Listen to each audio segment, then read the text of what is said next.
Ontario MPP Chris Scott has been expelled from the Conservative caucus after he was arrested over the weekend. CTV's Queen's Park Bureau Chief Siobhan Morris is following this story and joins us now with more. Siobhan, what can you tell us about the charges here? Well, we have found out that the charges are assault and assault with a weapon, and there's not a whole lot more we can say. The case is being covered by a publication ban, but this stems from an incident in Sault Ste. Marie on Friday. Chris Scott was arrested by Toronto police yesterday here in the city of Toronto, but they say that arrest was based on that investigation in Sault Ste. Marie.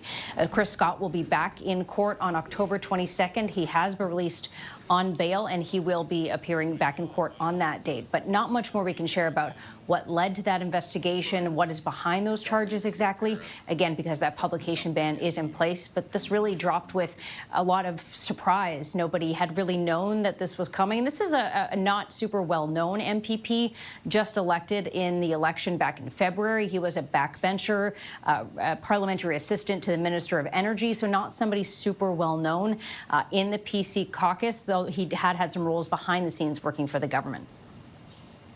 Any response from Premier Ford or the Ontario government on this arrest?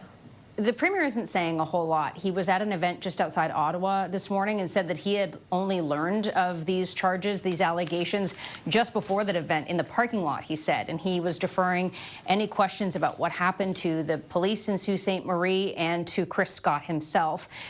Chris Scott did appear alongside the Premier during the election campaign, where the Premier asked for the votes of people for Sault Ste. Marie to send Chris Scott to the legislature.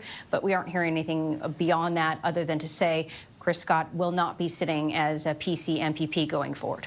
All right, CTV's Queen's Park Bureau Chief Siobhan Morris, thank you for that. You're welcome.